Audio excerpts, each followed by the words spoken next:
ressurreição também era um problema prático nesse momento, porque ele vai dizer que havia algumas pessoas da igreja que estavam dizendo que não havia ressurreição, e a gente vai refletir um pouco sobre isso.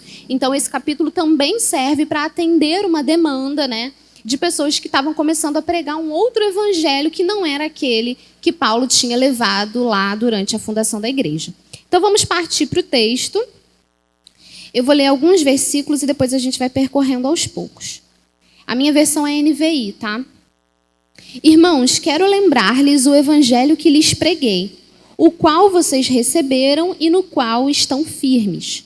Por meio deste evangelho, vocês são salvos, desde que se apeguem firmemente à palavra que lhes preguei. Caso contrário, vocês têm crido em vão. Pois o que primeiramente lhes transmiti foi o que recebi, que Cristo morreu pelos nossos pecados, segundo as Escrituras, foi sepultado e ressuscitou no terceiro dia, segundo as Escrituras, e apareceu a Pedro e depois aos 12. Depois disso, apareceu a mais de 500 irmãos de uma só vez, a maioria dos quais ainda vive, embora alguns já tenham adormecido. Depois apareceu a Tiago e então a todos os apóstolos. Depois destes, apareceu também a mim, como a um que nasceu fora de tempo. Pois sou o menor dos apóstolos e nem sequer mereço ser chamado apóstolo, porque persegui a igreja de Deus. Mas pela graça de Deus sou o que sou, e sua graça para comigo não foi inútil. Antes trabalhei mais do que todos eles. Contudo, não eu, mas a graça de Deus comigo. Portanto, quer tenha sido eu, quer tenham sido eles, é isto que pregamos e é isto que vocês creram. Ora, se está sendo pregado que Cristo ressuscitou dentre os mortos, como alguns de vocês estão dizendo que não existe ressurreição dos mortos? Se não há ressurreição dos mortos, nem Cristo ressuscitou. E se Cristo não ressuscitou, é inútil a nossa pregação, como também é inútil a fé que vocês têm. Por enquanto eu vou parar por aqui. Então o que Paulo está dizendo é isso. Olha, nós pregamos um evangelho a vocês, muito claramente, com alguns pontos principais. Quando eu estou dando aula, aparece moto assim, eu dou um momento de protagonismo para a moto, para a bicicleta, e depois eu volto. Então, se o evangelho tinha esses pontos principais, como é que tem gente dizendo que não havia ressurreição, né? E aí, nos comentários que eu consultei, existem algumas possibilidades de explicação para que pessoas eram essas, o que elas estavam dizendo contra a ressurreição. Então, uma possibilidade é que esses adversários de Paulo fossem vinculados à doutrina dos saduceus, que eram uma das facções judaicas da época, que eram radicalmente contra a ideia de ressurreição. Então, possivelmente, havia pessoas na igreja de Corinto vinculadas, né, judias e vinculadas à teologia dos saduceus, e por isso falavam contra a ressurreição. Porque em várias igrejas, a gente tinha a presença de gentios e de judeus. E muitas vezes os judeus eles queriam impor esse fardo de cumprir a lei também aos gentios. Eles tinham essa dificuldade de transicionar para a nova lógica do reino, né? Então, é uma possibilidade. Uma segunda possibilidade é que, pelo contrário, essas pessoas que estavam falando contra a ressurreição fossem pessoas impregnadas da filosofia grega. Porque a gente tem o dualismo desde a época de Platão, né, antes de Cristo, que concebia o corpo material e a materialidade, né, o mundo físico, como uma coisa reles, como uma coisa inferior. Então, você tinha o mundo material e o mundo das ideias, que seria superior. Então, por isso, para esses ramos da filosofia, eles podiam acreditar na imortalidade da alma, mas eles tinham uma séria dificuldade com a questão da ressurreição do corpo, de falar do corpo. Então, o pensamento hebraico, desde o Antigo Testamento, ele é holístico, ele é integral, ele não faz esse dualismo. Mas a filosofia grega teve uma influência bastante significativa, inclusive nos primeiros séculos da igreja. Então, não é uma possibilidade também muito fora da realidade. Uma terceira possibilidade é que eles fossem adeptos do chamado gnosticismo, que foi uma corrente que surgiu no final do primeiro século, depois de Cristo, ali século II, que também tinha essa ideia, né, esse dualismo, essa ideia de que a esfera material era ruim e a esfera espiritual era a mais elevada. E dentro do gnosticismo tinha uma corrente, uma heresia, né, que foi considerada heresia, chamada docetismo, que falava em corpo ilusório de Cristo, como se Cristo, na verdade, nunca tivesse encarnado, como se ele tivesse sido sempre somente meio que um espírito ali visível às pessoas. Então, qual é o grande problema dessa corrente? Por que ela vai ser considerada uma heresia? Exatamente porque ela divorcia a encarnação da aparição de Jesus. Então, Jesus apareceu, pregou, mas ele não era um corpo encarnado, que é fundamental para a teologia cristã, né? Então, possivelmente, essas pessoas também tinham ali um pezinho no gnosticismo. E uma outra possibilidade é que houvesse uma teologia que dizia que a ressurreição já tinha acontecido num sentido espiritual. E aí, também muito a partir desse lugar, né, de dizer que a partir do momento que você é cristão, você já não morre mais, né, como se a morte e a ressurreição já estivessem de alguma maneira integradas à própria conversão. Então isso a gente não consegue afirmar com certeza, são possibilidades para entender que pessoas eram essas que ficavam falando que não tinha ressurreição. E aí Paulo precisa escrever esse capítulo.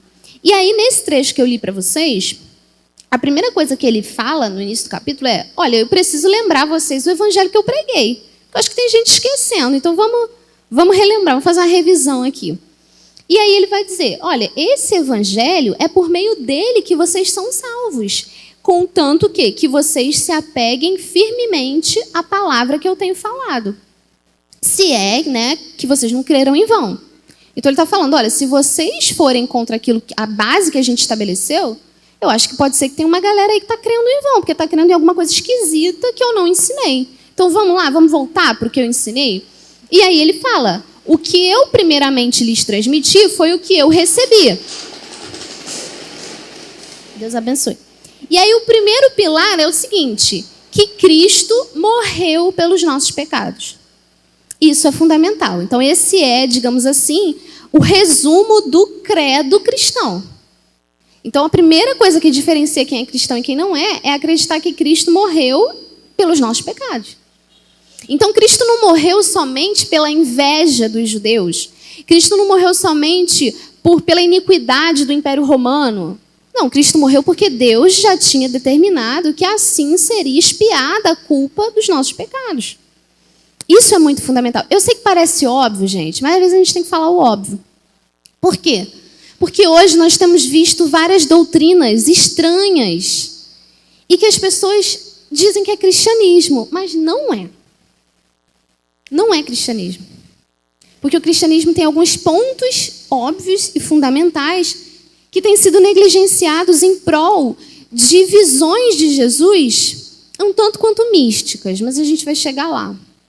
Então, o primeiro ponto do credo é que Cristo morreu pelos nossos pecados. Então, Juan sempre enfatiza isso. A gente sempre ensina isso na escola bíblica e tudo.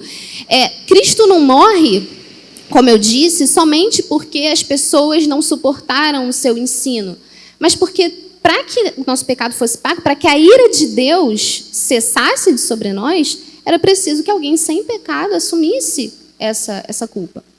E aí o segundo ponto é que ele foi sepultado. Esse ponto aqui, normalmente a gente não enfatiza tanto porque parece também óbvio, né? A pessoa morreu, ela é sepultada, não vão deixar o corpo aí. Mas Paulo enfatiza bastante esse aspecto, porque ele está fazendo questão de enfatizar tudo que diz respeito a um corpo físico de Jesus. Pode reparar nesse capítulo, ele fala muito sobre corpo, justamente por causa dessas doutrinas que queriam colocar como se tudo fosse meramente espiritual. Então ele fala, ele foi sepultado, gente. Ele teve um sepulcro para ele igual todo ser humano tem que ter.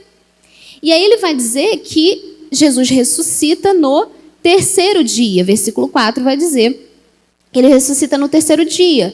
Isso também é um ponto fundamental do cristianismo. Por quê? Se Jesus foi somente um homem que trouxe bons ensinamentos, ele morreu, porque todo mundo morre, né? Até onde a experiência tem nos ensinado, todo mundo morre. Mas se ele não ressuscitou, e é o que Paulo vai dizer, então ele realmente foi só um homem. Então a gente não tem por que ficar reivindicando para ele o status de Deus, porque ele morreu e foi isso que acontece com todo mundo. Mas aí Paulo vai dizer que ele apareceu aos discípulos, e ele mais uma vez enfatiza que ele foi visto em corpo, né? Então dos versículos 5 ao 8, vai dizer que ele apareceu a Pedro, depois aos 12, a 500 irmãos, a Tiago, aos apóstolos e ao próprio Paulo, sendo que Jesus já tinha falecido quando Paulo recebe essa visão, é uma visão espiritual. Mas ele também usa essa experiência pessoal dele como um referendo para aquilo que ele está falando. Então, olha, ele apareceu para um monte de gente, né? Paulo está enfatizando, cara, não é mentira, não é uma coisa que a gente inventou, que só um ou outro recebeu aquele conhecimento da ressurreição. Não, a ressurreição aconteceu e ela é comprovada pelas pessoas que viram Jesus. E ele até vai dizer que alguns ainda viviam. É como se fosse assim, ó, se vocês quiserem consultar, vai lá nas testemunhas oculares, porque tem gente que está viva ainda e pode comprovar que ele realmente ressuscitou. Então, até o versículo 8, ele está estabelecendo esse fundamento, essa base. É isso, esse é o evangelho que nós pregamos. Só que aí, a gente percebe que isso parece não ser o suficiente para aquela igreja, já que tinha os elementos estranhos ali, dizendo que não havia ressurreição. Por isso, a partir do versículo 12, ele começa a defender esse aspecto. Ele vai dizer: se está sendo pregado que Cristo ressuscitou dentre os mortos, como alguns de vocês estão dizendo que não existe ressurreição dos mortos? E aí a primeira coisa que ele vai dizer: se não há ressurreição dos mortos, Cristo não ressuscitou. Aqui a gente já tem uma distinção importante, porque poderia ter gente dizendo, não, Jesus ressuscitou, eu acredito nisso, mas a gente aqui, ser humano, não vai ressuscitar não, gente. Jesus, filho de Deus, próprio Deus, a gente até aceita, a gente até releva.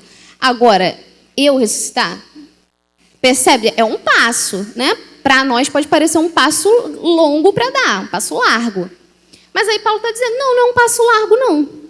Jesus é o Filho de Deus. Se ele ressuscitou, a gente também vai ressuscitar. Se a gente não vai ressuscitar, ele também não ressuscitou. Então, Paulo junta os dois elementos.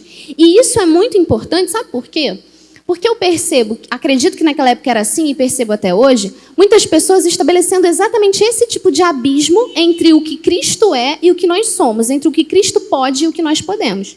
E aqui eu não quero enfatizar o caráter divino de Cristo, a sua onipotência, a sua onisciência, mas aquilo que ele passou em carne, aquilo que ele viveu encarnado. Porque, por exemplo, tem gente que vai dizer, né, a Bíblia fala para ser de santos como eu sou santo, esse tipo de coisa. Aí a pessoa fala, mas para Jesus era fácil, né? Vocês nunca ouviram isso não, gente? Vocês nunca pensaram assim, não? Porque eu já pensei. E aí fica essa coisa de... Aí assim, não, Jesus realmente é óbvio.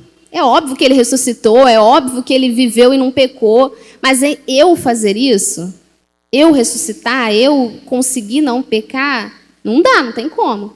Então Paulo está dizendo, não pensem assim, não estabeleçam esse tipo de raciocínio. Se nós não ressuscitamos, se não existe ressurreição dos mortos, então Cristo não ressuscitou. E eu acho interessante a forma como Paulo vai construindo o argumento, porque ele vai, eu até comentei isso com o Juan, que eu queria seguir o caminho inverso, né? Tá bom, vamos admitir que Cristo não ressuscitou. É como se Paulo estivesse dizendo isso. Vocês acham que não tem ressurreição de mortos? Então Cristo não ressuscitou, beleza. Aí o que acontece se Cristo não ressuscitou? Vamos pensar agora.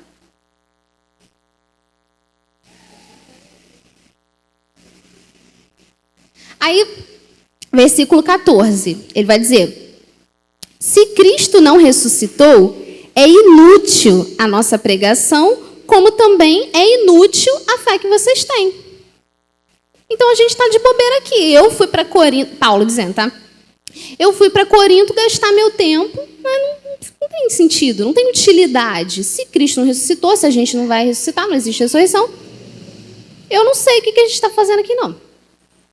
Aí ele prossegue no argumento. Versículo 15. Mais que isso, seremos considerados falsas testemunhas de Deus, pois contra ele testemunhamos que ressuscitou a Cristo dentre os mortos. Mas se de fato os mortos não ressuscitam, ele também não ressuscitou a Cristo. Então ele está dizendo, cara, estão botando na conta de Deus aí que ele ressuscitou Cristo, mas por que a gente está falando que Deus fez isso? Ele não, né?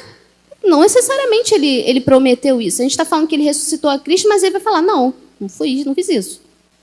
Então, ele vai prosseguir, versículos 16 ao 18.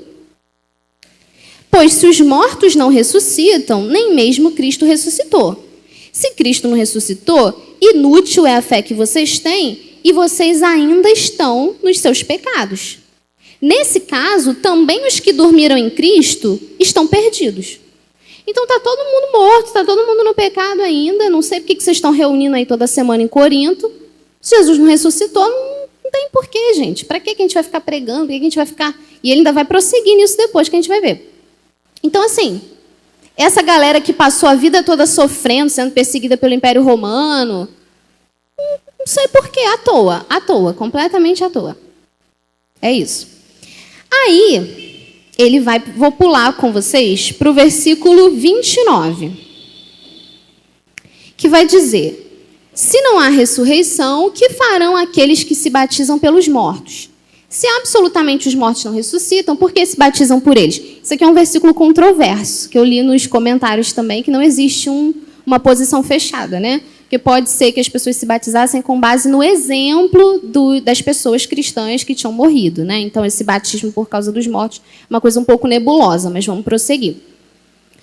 Também nós, por que estamos nos expondo a perigos o tempo todo? Todos os dias enfrento a morte, irmãos. Isso digo pelo orgulho que tenho de vocês em Cristo Jesus, nosso Senhor. Se foi por meras razões humanas que lutei com feras em Éfeso, que ganhei com isso? Se os mortos não ressuscitam, comamos e bebamos, porque amanhã morreremos.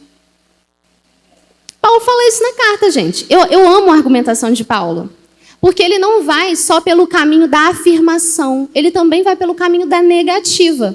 Então ele está levando o argumento dele adiante, falando, gente, eu passei umas coisas em Éfeso aí, umas coisas difíceis, eu enfrento a morte todo dia, para quê, gente? Vamos comer e beber, que amanhã a gente morre mesmo.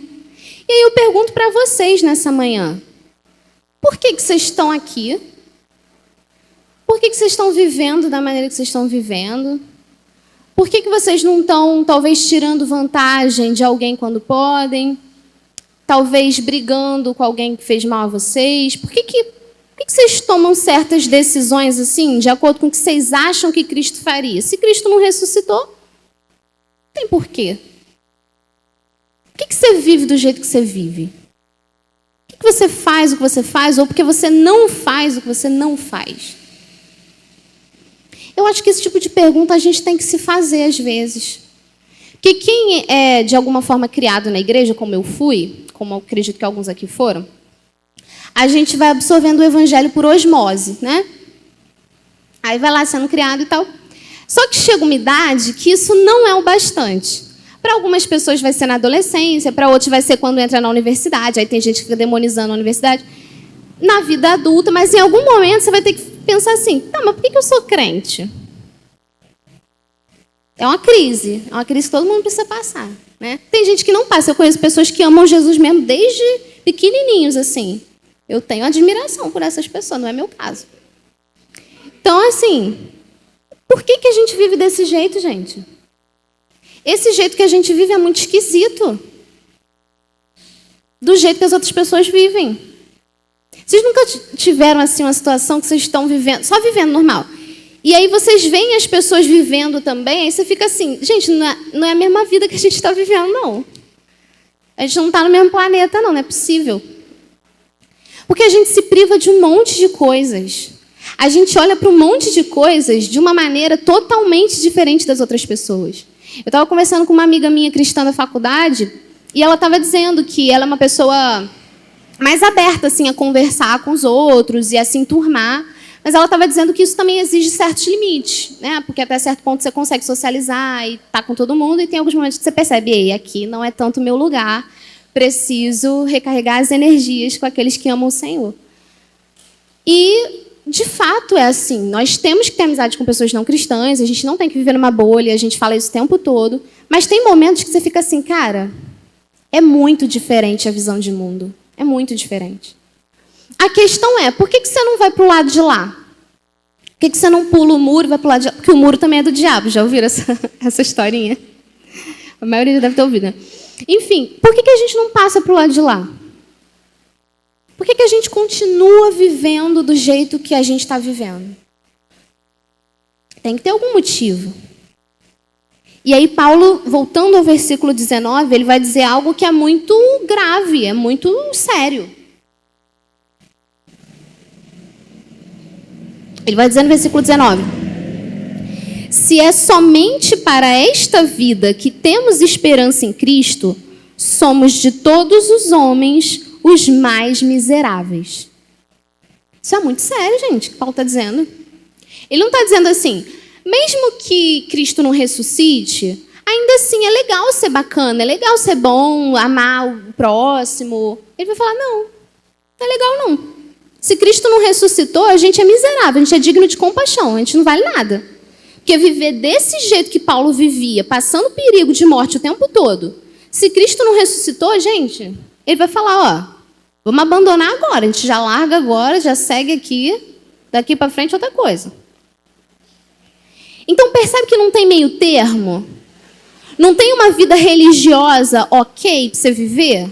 Não, eu não sei se eu estou tão comprometida assim com as verdades fundamentais do Evangelho, não. Mas, de qualquer forma, eu estou vivendo na paz, não estou fazendo mal a ninguém. Não tem, gente, pessoas que sustentam esse discurso?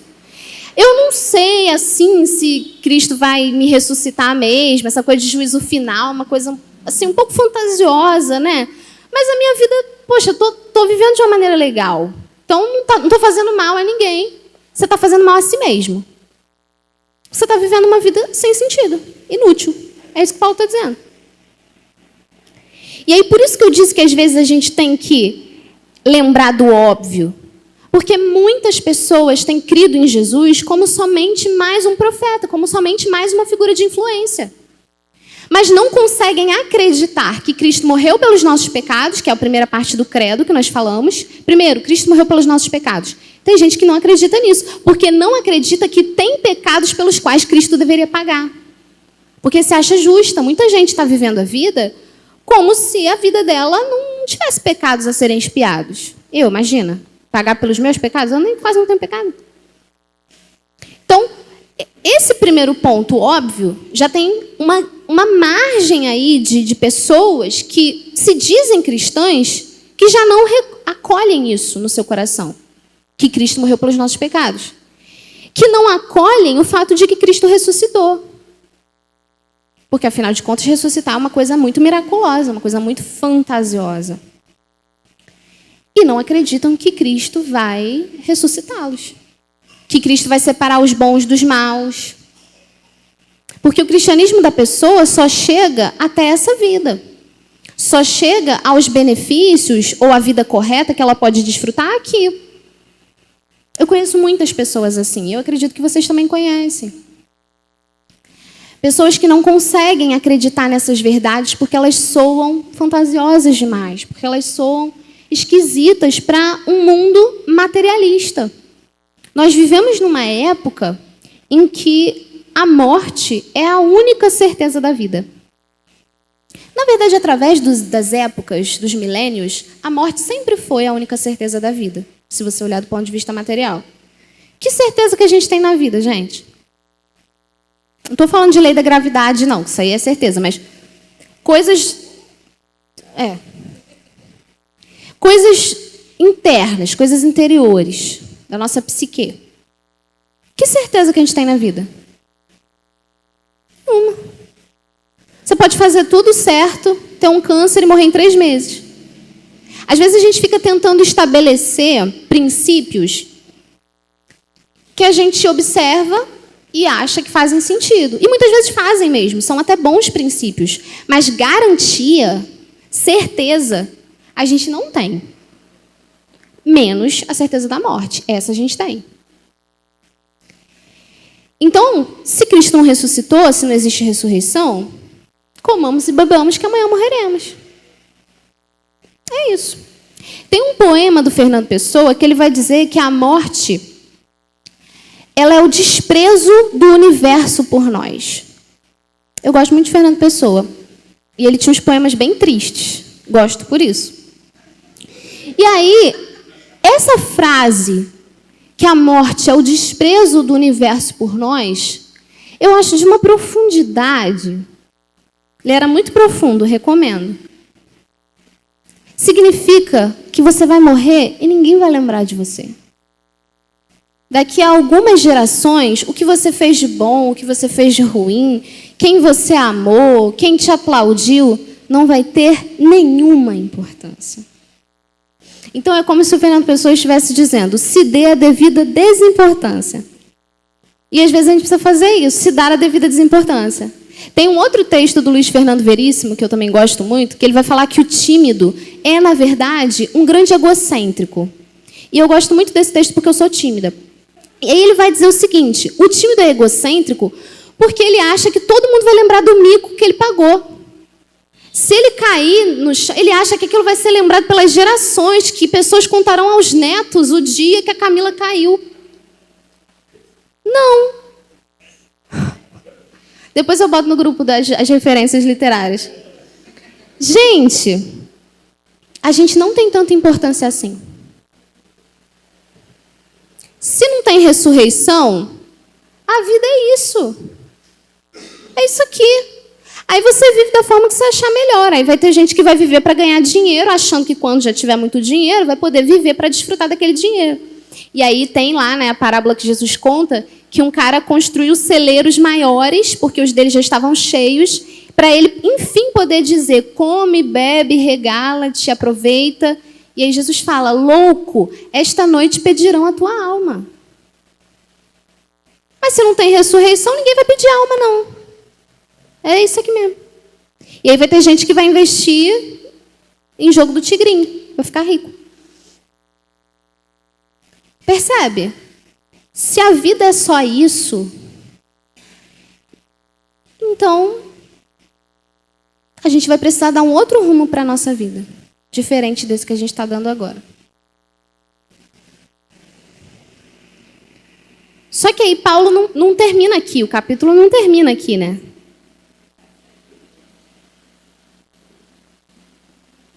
Que Paulo vai continuar no versículo 20.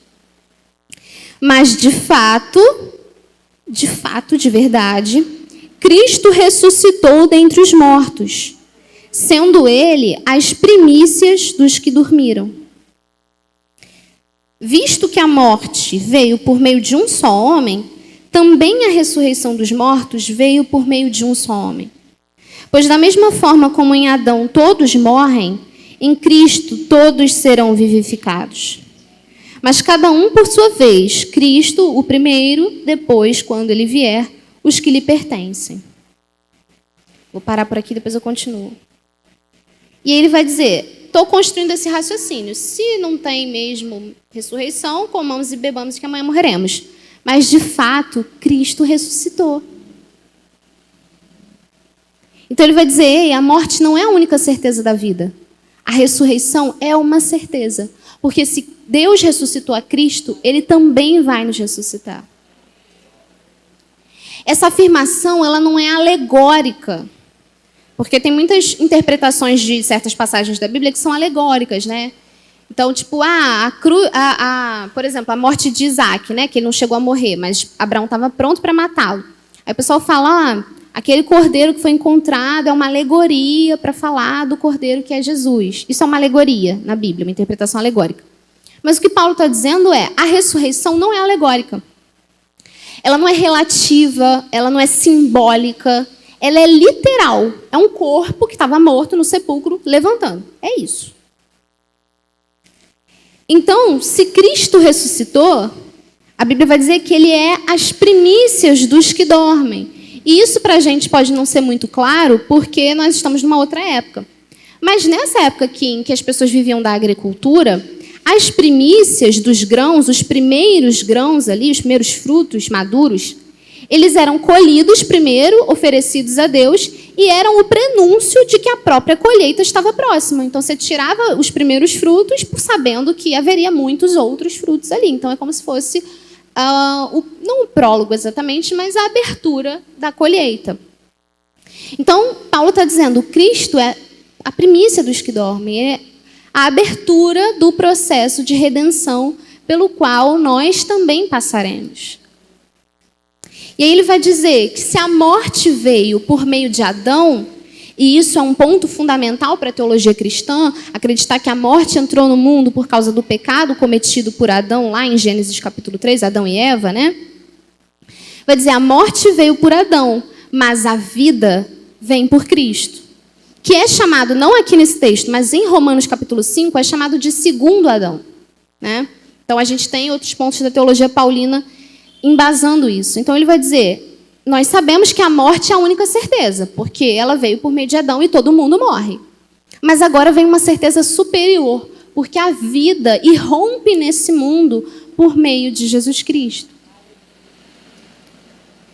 E aí ele vai dizer que a vitória de Cristo será completa e final. Então, versículo 24.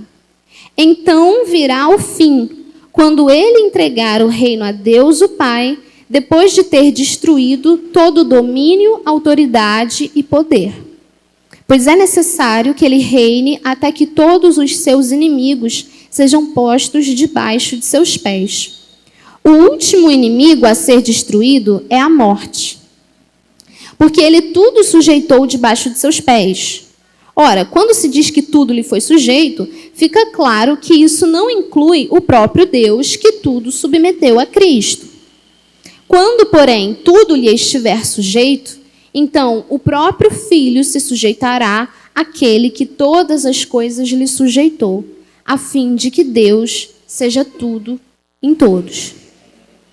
Então aqui ele está descrevendo a vitória de Cristo sobre os seus inimigos, sobre os principados, as potestades, e o inimigo final é a morte.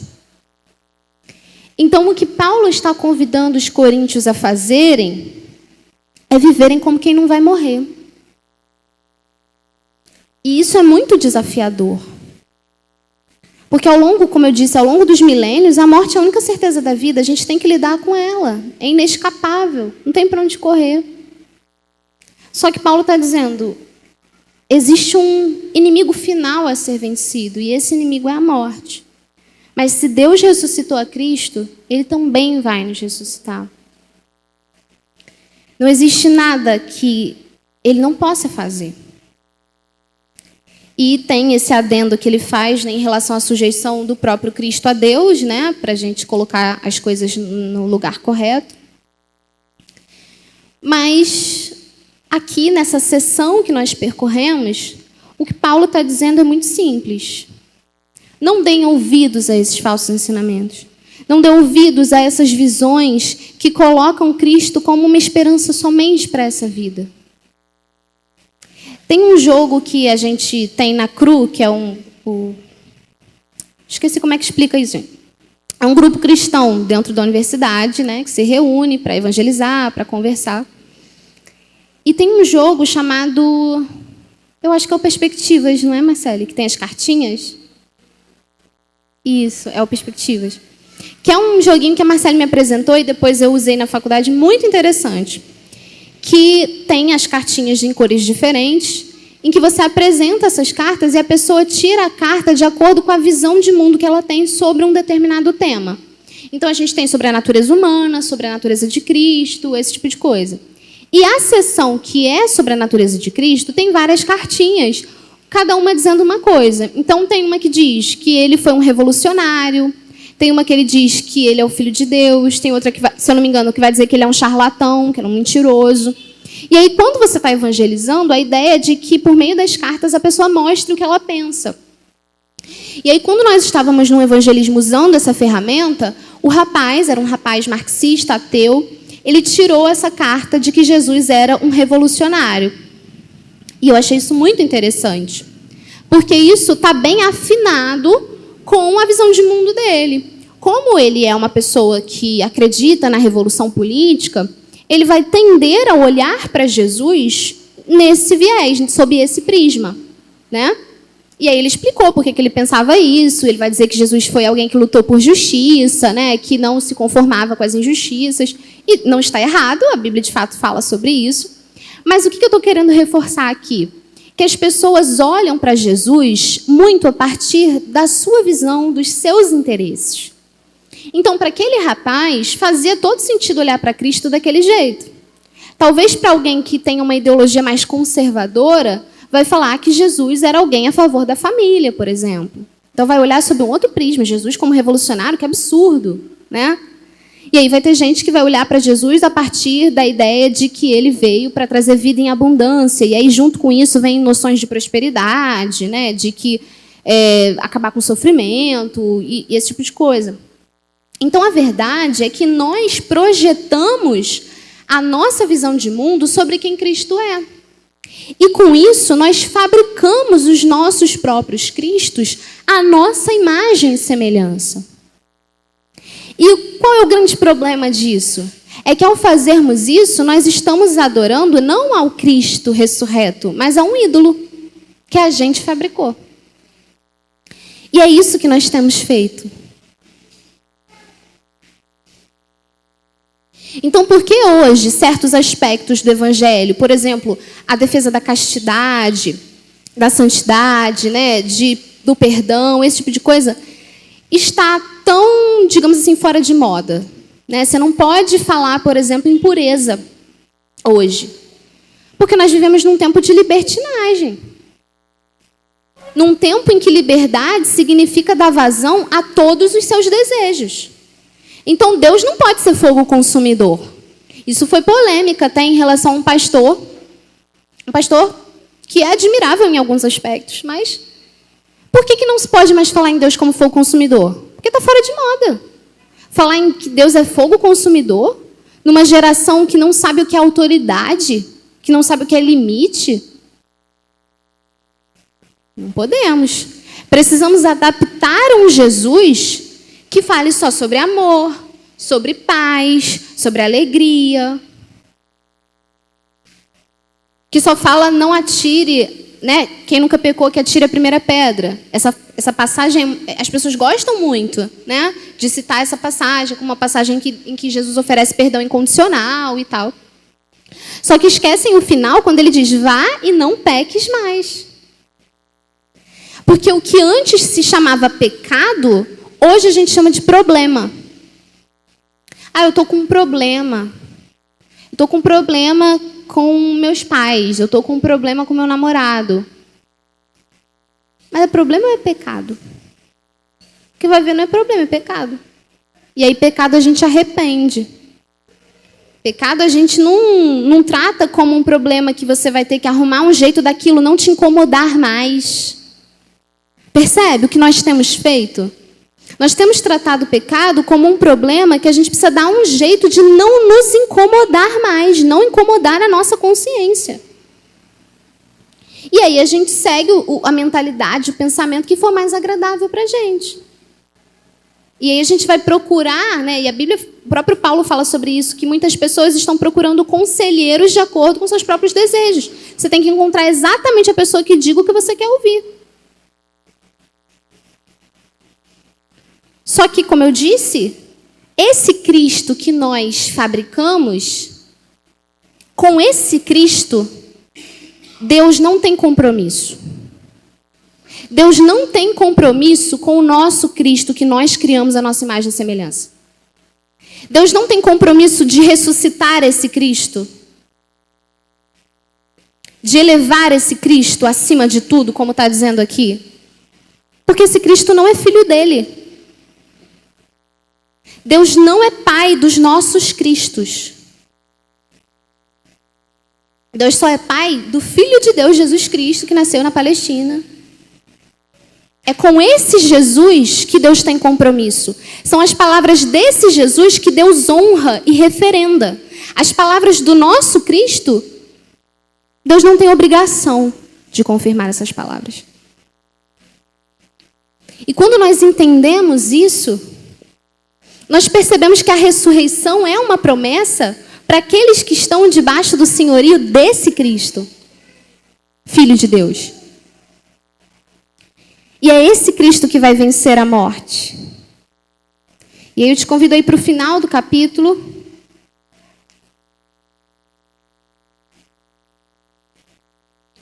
A partir do versículo 50, vai dizer: Irmãos, eu lhes declaro que carne e sangue não podem herdar o reino de Deus, nem o que é perecível pode herdar o imperecível. Eis que eu lhes digo um mistério. Nem todos dormiremos, mas todos seremos transformados. Num momento, num abrir e fechar de olhos, ao som da última trombeta. Pois a trombeta soará, os mortos ressuscitarão incorruptíveis, e nós seremos transformados. Pois é necessário que aquilo que é corruptível se revista de incorruptibilidade, e aquilo que é mortal se revista de imortalidade. Quando, porém, o que é corruptível se revestir de incorruptibilidade e o que é mortal de imortalidade, então se cumprirá a palavra que está escrita: a morte foi destruída pela vitória. Onde está, ó morte, a sua vitória? Onde está, ó morte, o seu aguilhão? E a gente tem até um hino que fala sobre isso, né? Porque ele vive, posso crer no amanhã. Não é isso? Porque ele vive. Vocês podem me acompanhar? Temor não há, mas eu bem sei, eu sei que a minha vida está nas mãos do meu Jesus, que vivo está. É porque Ele vive que eu posso crer no amanhã. Não é porque a minha conta bancária me dá uma condição estável. Não é porque eu tenho saúde para trabalhar. É porque Ele vive, é na vida dele, conquistada por meio da ressurreição, que reside a certeza de que existe um amanhã. E não somente um amanhã, mas um amanhã melhor do que esse hoje. Então, a última parte dessa mensagem diz: já que Cristo ressuscitou, então não é se Cristo ressuscitou, como nós estávamos fazendo antes. Já que Cristo ressuscitou, isso muda tudo. Isso muda tudo. Mortalidade e corruptibilidade que marcam a existência humana, como nós falamos, serão extintos. Não farão mais parte do mundo de Deus. E é interessante, algo que os comentários também me trouxeram de riqueza, é que os outros assuntos que são abordados na carta, eles também adquirem uma outra dimensão quando vistos sob a luz da ressurreição. Por exemplo, Paulo fala lá no capítulo 6, sobre imoralidade sexual. Ele ensina sobre isso por causa de um problema prático.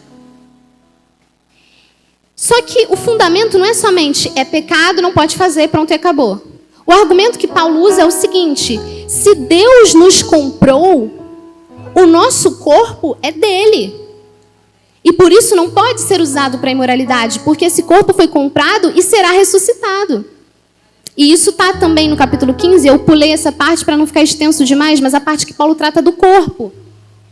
Não é só uma imortalidade da alma, alminhas passando assim, igual o penadinho da Turma da Mônica. É um corpo.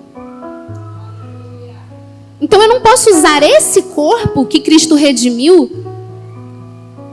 para imoralidade. Outro exemplo de assunto que ele traz sobre a ceia, né? Lá em 1 Coríntios 11, a gente sempre usa esse texto. Nós celebramos o sacramento da ceia, né? ou da Eucaristia, como chamam, como anúncio até que ele venha. Então o assunto da ceia também é atravessado pela ressurreição. Porque não faria sentido celebrar a ceia periodicamente se não existisse ressurreição. Nós celebramos a ceia porque há ressurreição. E porque nós estamos celebrando e lembrando até que ele venha e mude todas as coisas, como nós lemos aqui.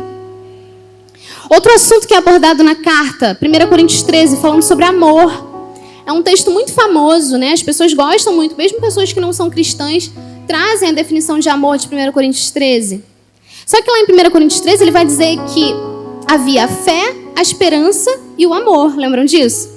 Mas ele diz que só o amor vai permanecer. Porque a fé e a esperança têm a ver com aquilo que se espera, com aquilo que se acredita que virá.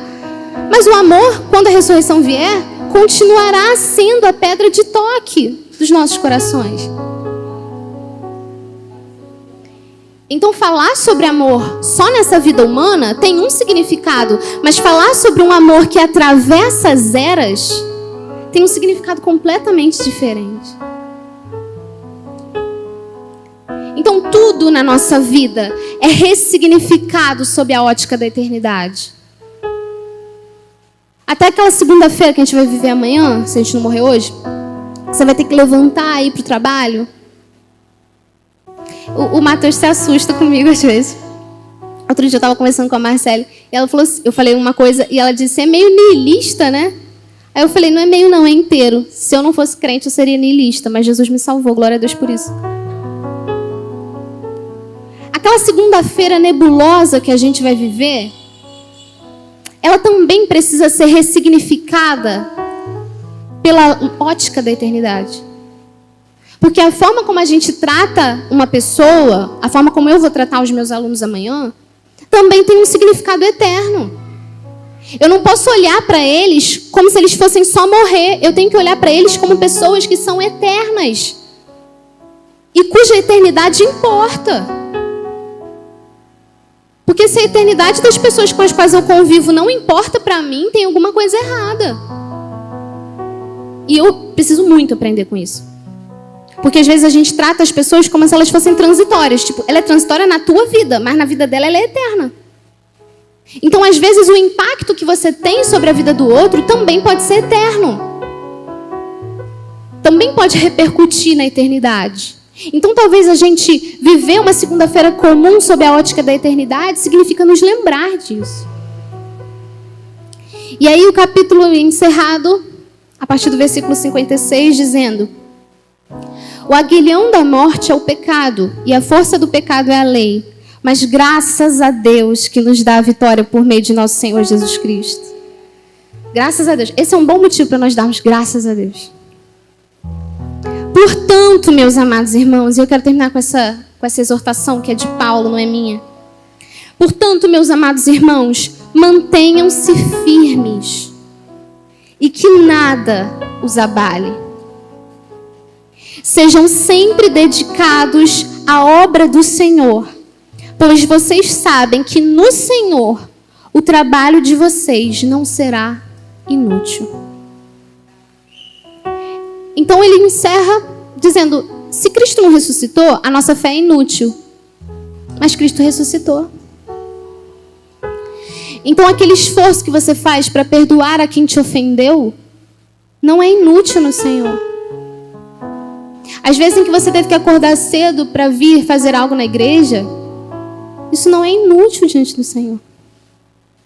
Às vezes em que você teve a oportunidade de tirar vantagem de alguém e você não fez, isso não é inútil diante do Senhor.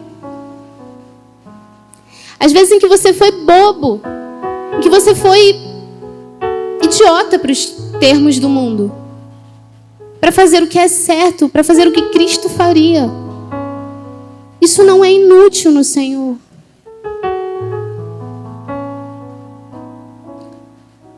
Porque isso repercute para a eternidade. E nós estamos gastando o nosso tempo e gastando a nossa vida com tantas coisas que não têm nenhum valor para a eternidade.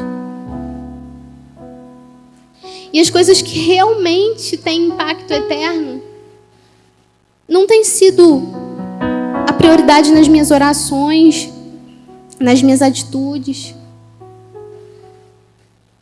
Mas o meu desejo nessa manhã é que a eternidade irrompa na nossa vida.